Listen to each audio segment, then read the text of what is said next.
Oke, baik. Assalamualaikum warahmatullahi wabarakatuh. Selamat malam, ibu, bapak, guru semuanya. Apa kabar? Mudah-mudahan dalam keadaan sehat walafiat.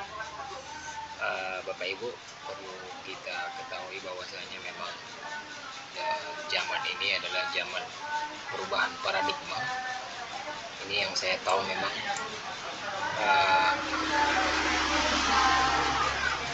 sebenarnya bukan masalah guru itu tidak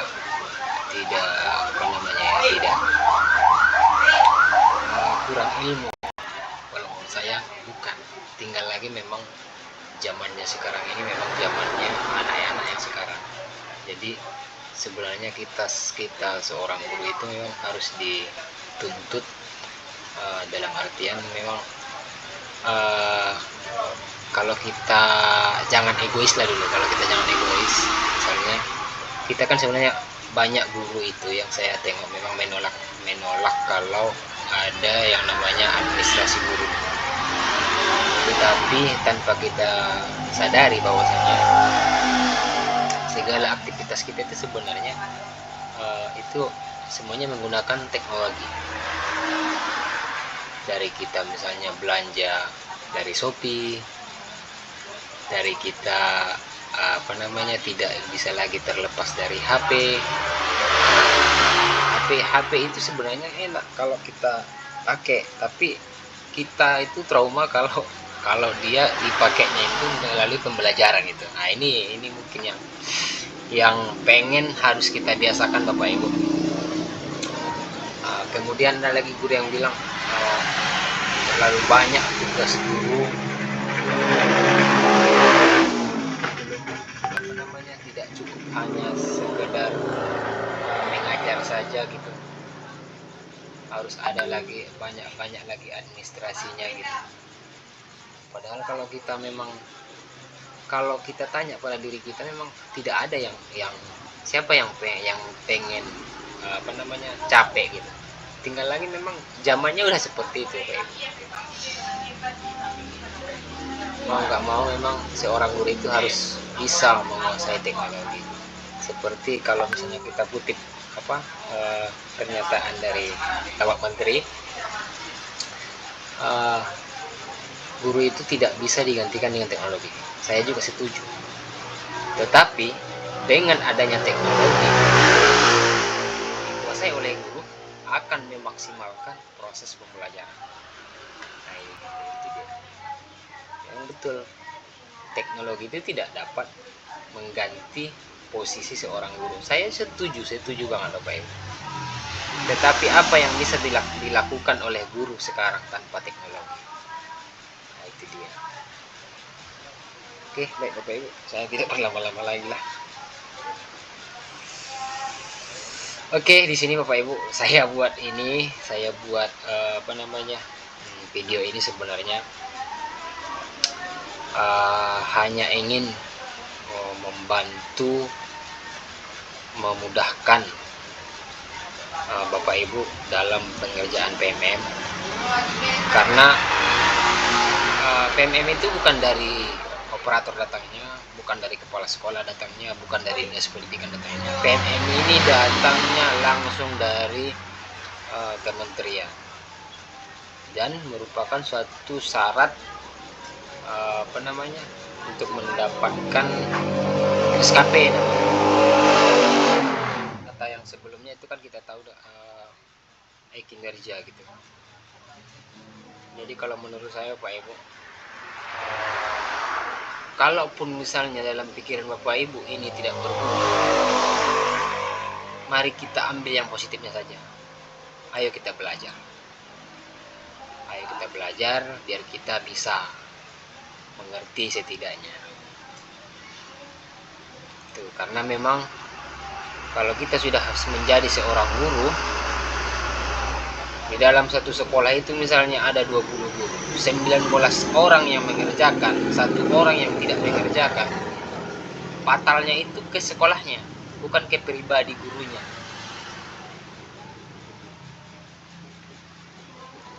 Jadi gara-gara misalnya egoisnya 1 orang yang nggak mau mengerjakan, akhirnya yang kepala sekolah lah yang dipanggil, atau sekolahnya lah yang ada nama sekolahnya lah, misalnya di pusat atau di mana gitu. Intinya tidak sempurna lah pekerjaan itu gitu. Oke lah, lanjut Bapak Ibu. Nah, sekarang di sini kita buka kita buka browser kita klikkan di sini Merdeka Mengajar, atau Bapak Ibu juga bisa mengerjakannya melalui HP. Klik Merdeka Mengajar. Nah, kemudian ada yang muncul paling atas di sini Merdeka Mengajar, dan pastikan logonya yang macam di PMM Bapak Ibu. Jika sudah, klik ya Merdeka Mengajar.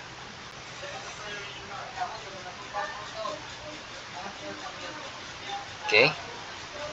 Kemudian di sini ada buka PMM. Bapak Ibu klik buka PMM. Ini kalau dari laptop. Kalau dari HP itu sebenarnya sudah langsung kebuka itu. Atau misalnya kalau dari HP itu udah langsung dari aplikasi PMM-nya, udah langsung bisa.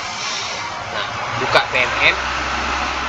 Kemudian kalau dari laptop ada di sini Bapak Ibu, masuk dia, kemudian cari emailnya. Nah, di sini saya pakai email Bapak Halomuan Siregar. Kemudian continue. Nah, kalau melalui HP itu kan tinggal Bapak Ibu tinggal mengklik, biasanya itu langsung kebuka gitu. Nah, di HP sama yang di laptop nanti tampilannya bakalan seperti ini Bapak Ibu. Oke, kita fokus ke pengelolaan kinerja. Kita klik pengelolaan kinerja. Nah, kemudian Bapak Ibu setelah muncul seperti ini, sudah bisa kita nampak di sini ada perencanaan dan persetujuan rencana itu dimulai dari Januari. Ini sudah lewat. Persiapan praktik kinerja di Februari.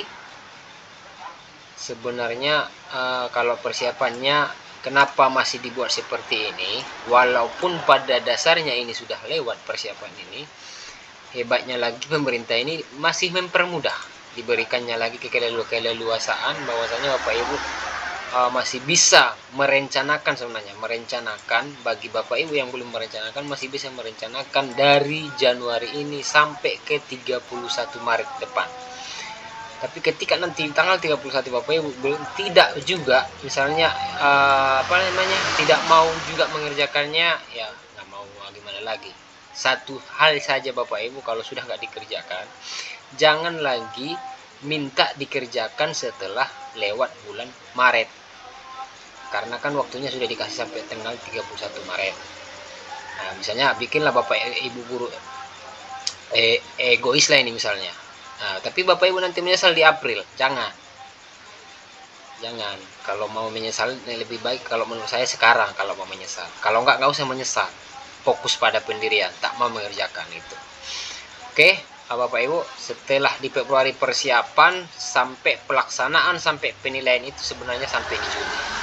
Intinya kita sudah selesai dari perencanaan sampai di persiapan. Nah, sekarang kita masuk di pelaksanaan praktik kinerja observasi. Ini juga sudah, sebagian besar kita guru sudah. Nah, ketika kita sudah mengerjakan ini, langkah selanjutnya adalah observasi tindak lanjut. Nah, di sini Bapak Ibu, ketika tampilannya seperti ini, di laptop juga seperti ini nanti. Bapak Ibu, kalau misalnya di laptop ada titik 3, garis 3 paling kiri atas itu, jangan lupa diklik biar muncul tampilannya seperti ini. Ada beranda, ada guru, ada pusat bantuan. Nah, di sini Bapak Ibu klik guru. Kemudian masuk ke sebagai pegawai. Nah, klik sebagai pegawai. Kalau kepala sekolah nanti ini ada dia sebagai pegawai, ada sebagai penilai. Itu kalau kepala sekolah. Karena kita guru, kita klik sebagai pegawai. Nah, tampilannya bakalan berubah seperti ini. Nah, Bapak Ibu, ketika dia misalnya persennya ini masih 25%, berarti Bapak Ibu sudah melaksanakan sudah membuat jadwal observasi, dan sudah melaksanakan observasi juga, tapi belum dinilai oleh kepala sekolah. Itu masih tetap 25%. Tapi jika sudah 50%, berarti Bapak Ibu sudah dinilai oleh kepala sekolah dalam observasi kelasnya. Nah, di sini Bapak Ibu harus kita perhatikan ada 3. Ini observasi praktik kinerja, ada pengembangan kompetensi, ada tugas. Sebenarnya Bapak Ibu, hal yang paling diutamakan itu sebenarnya kepala sekolah itu turun langsung ke kelas untuk mengobservasi guru. Inilah inti sebenarnya penilaian kinerja guru itu sebenarnya. Kalau pengembangan kompetensi ini kan tambahan, pertimbangan, dapat dipertimbangkan sebenarnya sama tugas tambahan. Tapi kalau inti tugas guru sebenarnya itu di observasi kelas. Nah, kalau misalnya Bapak Ibu guru misalnya sudah merasa pintar, nggak perlu lagi diobservasi, sebenarnya bukan ke situ arahnya. Arahnya itu sebenarnya biar kepala sekolah bisa memberi masukan atau saran, atau misalnya bisa juga kepala sekolah belajar dari Bapak Ibu guru semuanya, bagaimana cara mengajar sekarang yang berpihak pada murid. Intinya sebenarnya ke situ saja sebenarnya Bapak Ibu. Bagaimana mengajar yang berpihak pada murid. Karena memang kalau zaman sekarang itu kan yang namanya tidak lepas dari yang namanya kolaborasi. Tidak bisa lagi kita kerja sendiri-sendiri Bapak Ibu. Kita harus berkolaborasi. Makanya kenapa di pembelajaran itu pun selalu kita membentuk kelompok. Karena memang kita pengen berkolaborasi. Karena kita tahu setiap manusia itu pasti ada kelebihannya masing-masing. Jadi kita pun tahu juga itu. Tidak mungkin kita samakan kelebihan peserta didik itu. Karena itu bahkan berbeda-beda. Inilah yang mau kita gali dari si siswa itu. Jadi Bapak Ibu, jika sudah 50% kita cek langkah observasi. Cek langkah observasi. Kemudian di sini isi dokumen sudah. Nah, sekarang kan yang biru, yang hijau sekarang kan tinggal isi dokumen tindak lanjut. Karena apa? Karena di jadwal observasi kita sudah menjadwalkan. Di nomor 2 ini ada menunggu atasan melakukan observasi, sudah dilakukan tanggal 20 Maret itu dan sudah dinilai oleh kepala sekolah. Selanjutnya kita mengisi dokumen tindak lanjut atau observasi tindak lanjut. Nah, kemudian Bapak Ibu klik di sini, isi dokumen tindak lanjut. Nah, apa yang harus kita lakukan jika seperti ini? Ini sebenarnya Bapak Ibu target yang kita buat. Kenapa cuma 1? Kenapa kawanku ada 2? Kenapa kawanku ada 3? Ini tergantung kita yang mencentang hari itu perilaku yang mau kita ambil berapa. Ya, berarti di sini Bapak Alomon hari itu mengambil perilakunya, target perilakunya cuma 1 yang dicentangnya, yaitu tentang guru melakukan penguatan positif. Nah, rating atasan sudah dinilai atasan. Kemudian habis dari sini Bapak Ibu guru lanjut ke ini Bapak Ibu. Lanjut ke sini. Lanjut. Nah, di sini Bapak Ibu setelah kita melaksanakan observasi dan sudah dinilai oleh atasan. Nah, di sini kita merefleksi kembali atau mengingat kembali. Nah, di sini kan ada refleksi guru. Apa tantangan yang Anda hadapi untuk melakukan praktik kinerja yang direncanakan selama observasi kelas? Jadi Bapak Ibu, di sini sebenarnya bukan yang saya buat ini yang benar, enggak. Ini yang menurut Bapak Ibu apalah tantangannya gitu. Nah, kalau menurut saya, waktu saya diobservasi hari itu, tantangannya menurut saya Bapak Ibu, yang ini menurut saya Bapak Ibu ya, kan tidak harus yang ini gitu. Tapi sebenarnya di sini pun sudah ada contohnya di bawahnya. Saya kesulitan karena banyak murid yang menuntut bikin kelompok sendiri. Ya, berarti pada saat ini misalnya lagi melaksanakan mengajar di kelas, mungkin Bapak itu kesulitan mengajar karena memang ada banyak siswa yang menuntut bikin kelompok sendiri gitu. Jadi proses pembelajarannya tidak berjalan dengan lancar, bisa juga. Nah, di sini kalau saya misalnya saya kesulitan karena ada satu kelompok yang tidak mau bekerja sama karena kelompok yang dipilihnya, bukan yang dipilihnya karena dia misalnya dipaksa, kelompok yang diambilnya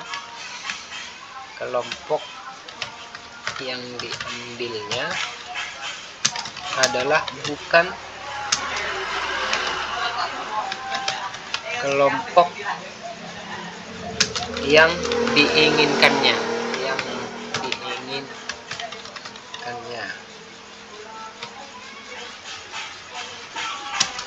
Sehingga dampak pada proses pembelajaran. Karena anak-anak dalam kelompok itu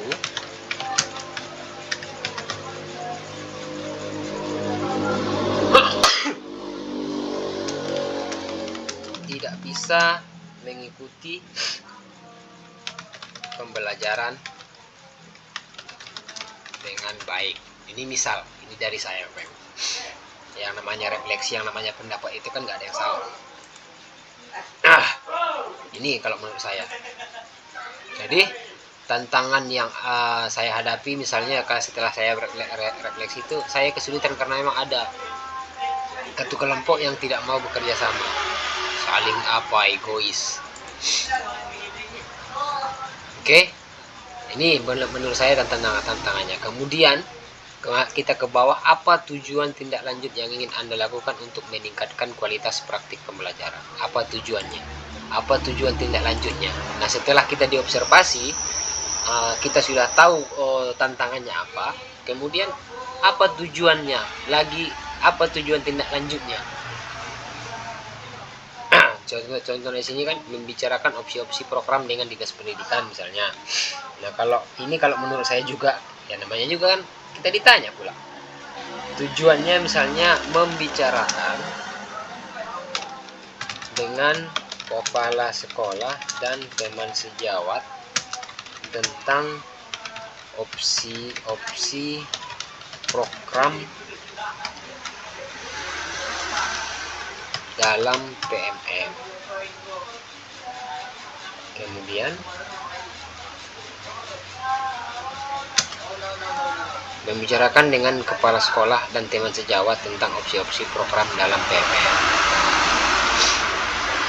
Terkadang kan kita bertanya kawan-kawan, yang mana lagi yang kita harus pelajari kalau misalnya di sini contohnya gitu. Kemudian apa upaya-upaya yang ingin Anda lakukan untuk mencapai tujuan tindak lanjut? Nah, kalau inilah tujuan kita, apalah upayanya? Kemudian berarti upaya kita misalnya mengikuti diklat mandiri melalui aplikasi PMM dan menerapkannya dalam pembelajaran. Jadi tak perlu lagi muluk-muluk Bapak Ibu, tak perlu lagi susah-susah, karena kan PMM sudah ada. Upayanya ini aja, mengikuti diklat mandiri saja melalui aplikasi PMM dan menerapkannya dalam pembelajaran. Berarti kalau upaya kita nanti mengikuti diklat mandiri, atau kan belajar mandiri lah kita di sini kan, kapan kita akan melakukan aksi tindak lanjut ini? Misalnya bulan April. Kemudian apa dukungan yang Anda butuhkan untuk melakukan upaya tindak lanjut? Pilihannya banyak Bapak Ibu. Sumber daya untuk melakukan kegiatan belajar praktik, penyediaan atau pembelian alat dukung pembelajaran, ada penyediaan atau akses ke sumber belajar melalui satuan pendidikan, izin untuk mengikuti pelatihan di luar satuan pendidikan, memperoleh mentoring dari kepala sekolah, guru penggerak, guru atau pemateri eksternal. Nggak usah jauh-jauh dulu, yang ini aja pokoknya. Sumber daya untuk melakukan kegiatan belajar mandiri, sumber dayanya ada. Intinya kan niat kita juga ada dulu niat kita mau belajar. Kemudian ada HP-nya, ada alatnya, ada laptopnya, ada internetnya udah. Lanjut, apa tujuan tindak lanjut yang ingin Anda lakukan untuk meningkatkan kualitas praktik kinerja? Nah, di sini Bapak Ibu minimal satu yang diambil. Ini sebenarnya kita karena kita buat di sini mengikuti diklat mandiri, berarti kan nanti semua kita belajar praktik ini. Kita belajar modul di PMM sebenarnya. Nah, ini terserah Bapak Ibu, mau Bapak Ibu ambil satu dulu, karena kan di sini pilih minimal satu tujuan tindak lanjut berdasarkan Dirjen GTK nomor 2626 tahun 2003 tentang model kompetensi guru. Nah, di sini Bapak Ibu bisa mengambil tiga-tiganya. Bapak Ibu ambil pun tiga-tiganya sebenarnya. Kalau temanya tentang disiplin positif, tiga-tiganya ini ada di situ. Nah, kalau misalnya Bapak masih belajar, kami masih ini tidak ada waktunya lagi karena saya sibuk, cuma 5 menit sisa waktu. untuk saya gitu misalnya. Bapak Ibu ambil satu misalnya di pengelolaan kelas untuk mencapai pembelajaran yang berpusat pada peserta didik, atau pengelolaan perilaku. Nah, yang mana Bapak Ibu ambil? Yang sini kah, yang ini kah? Nah, misalnya yang diambil pengelolaan kelas dulu. Jangan dulu ke perilakunya, atau jangan dulu ke pengelolaan emosinya, ke pengelolaan kelas dulu. Di sini misalnya kita pilih ada persiapan pembelajaran berdiferensiasi PAUD, tidak mungkin lagi karena kita SMA, persiapan pembelajaran berdiferensiasi bisa. Nah, ini ada hukuman dan konsekuensi, hukuman PS konsekuensi PS restitusi. Atau misalnya bagi guru yang masih banyak waktunya misalnya kan, sebenarnya di tema itu juga disiplin positif itu di sini ada, kalau lagi kita ambil 5 posisi kontrol misalnya, layanan responsif atau restitusi misalnya, bisa juga. Nah, di sini misalnya diambil satu dulu. Kemudian Bapak Ibu, kita ke kapan Anda akan mempelajari pilihan pembelajar dari materi. Oh, rencana saya itu saya sudah mempelajarinya dari bulan April sampai dengan Mei 2024. Ini rencana saya di sini karena cuma satu modul, bukan satu modul sih sebenarnya. Karena kalau kita pilih nanti hukuman PS konsekuensi PS restitusi, kalau kita nanti buka sebenarnya modul itu belum kita pelajari semuanya sebenarnya. Kita pelajari dulu semuanya sampai ke post test. Tapi nggak apa-apa lah, yang ini aja lah dulu, yang satu itu dulu. Ini kira-kira bisa saya tuntaskan ini 2 bulan, dari April sampai Mei. Kemudian, apa dukungan yang Anda butuhkan untuk melakukan upaya tindak lanjut? Nah, kebutuhan dukungan apa atau siapa? Nah, dukungannya apa kira-kira? Kan ke yang tadi sebenarnya ini. Kalau misalnya ini tadi kita buat dukungannya ini mengenai mengikuti diklat mandiri. Ini kalau misalnya mengikuti pembelajaran atau pelatihan mandiri di pelatihan modul mandiri, itu misalnya tetap itu juga sumber daya untuk melakukan kegiatan belajar atau praktek. Tapi sebenarnya itu tergantung ke Bapak Ibu juga, kan? Nah, setelah seperti ini Bapak Ibu, dicek lagi dari awal. Apa tantangannya, saya kesulitan, ya kan, sudah dibuat. Kemudian apa tujuannya, sudah dibuat. Selanjutnya apa upayanya, sudah dibuat juga. Kapan Anda akan melakukan ini juga sudah. Apa dukungannya sudah. Kemudian modul ajar apa yang mau dipelajari. Ini sebenarnya modul ajarnya ini sebenarnya Bapak Ibu kita pelajari dari awal sampai ke post test. Jadi di sini sebenarnya nggak perlu harus membuat aksi nyata. Karena kan aksi nyata itu sebenarnya sertifikat itu kita buat kalau kita ambil RHK kita. Kalau kita buat RHK kita di PMM itu misalnya RHK-nya ada aksi nyata, baru kita harus sampai ke aksi nyata. Ini hanya belajar mandiri saja Bapak Ibu. Dah, jika sudah Bapak Ibu kalau masih ragu-ragu misalnya, kalau masih mau merubah, Bapak Ibu bisa menyimpan ke draft. Atau misalnya kalau jika sudah pas, kumpulkan, atau masih ragu cek ulang bisa. Tapi kalau misalnya sudah pas, kumpulkan, klik lagi kumpulkan. Nah, kumpulkan. Dah, berarti centangnya sudah 3.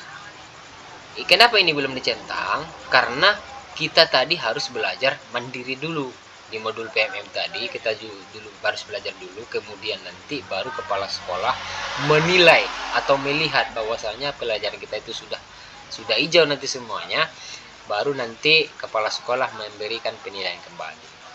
Bapak Ibu, kemudian di sini sebenarnya jika misalnya cek lagi, jika misalnya apa yang kita buat ini masih perlu diperbaiki, nah di sini kan Bapak Ibu, jika sudah kita kumpulkan, itu sudah bisa kita langsung belajar. Ini pelajari modul ajar. Inilah kita buka dulu, pelajari modul ajar. Di sini sudah berubah semua. Dari sinilah mulai dari materi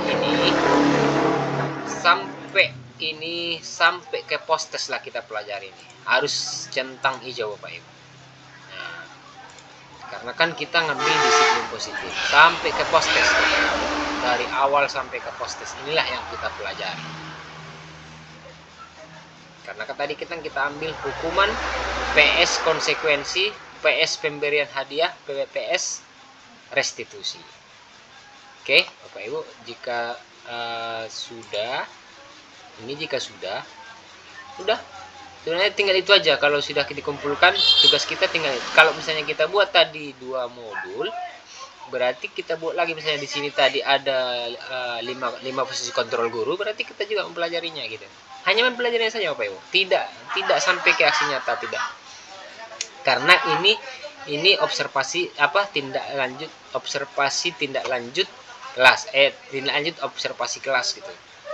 Jadi inilah mungkin dengan kita mempelajari ini banyak dapat kita referensi bagaimana di mana kelemahan kita, apa yang perlu kita tingkatkan.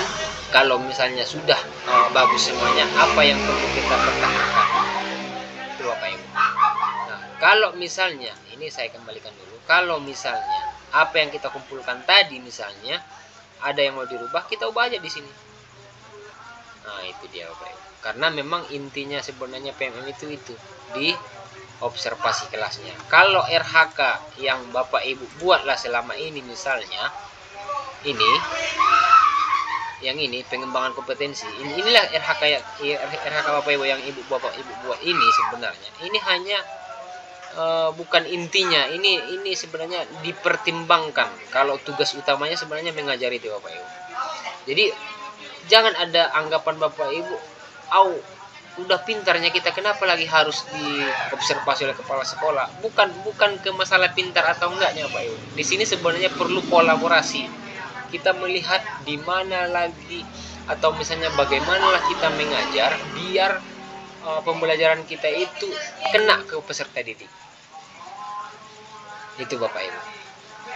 Karena ya kalau saya pribadi juga, apa salahnya juga kan kita sudah memilih profesi ini, kenapa kita tidak sungguh-sungguh gitu. Itu saya Bapak Ibu, sebenarnya bukan jauh ke situnya dulu sebenarnya. Yakinlah Bapak Ibu, jika Bapak Ibu tidak mau mempelajari IT ini, kedepannya pun nanti Bapak Ibu akan akan kesulitan sendiri. Karena memang zaman itu yang merubahnya Bapak Ibu. Bukan karena misalnya karena zaman ini misalnya akhlak kita turun atau misalnya akhlak kita hilang. Bukan ke situnya Bapak Ibu. Memang pekerjaan kita itu sebenarnya sudah serba IT semua Bapak Ibu. Jadi saya harap juga dengan Bapak Ibu mau belajar pelan-pelan secara tidak langsung, Bapak Ibu nanti terbiasa, dan saya yakin segala sesuatunya nanti akan dipermudah. Itu kalau menurut saya Bapak Ibu. Jadi kalau PMM ini pun sebenarnya yang kita anggap dulu susah, pada intinya menurut saya tidak. Kalau mau kita kerjakan sesuai dengan waktunya, jangan dikumpul-kumpulkan, karena PMM ini tidak sama dengan kinerja. Walaupun hasilnya sama, tapi itu berbeda Bapak Ibu. Ya, mungkin seperti Bapak Ibu yang bisa saya sampaikan. Kurang lebihnya saya mohon maaf. Assalamualaikum warahmatullahi wabarakatuh.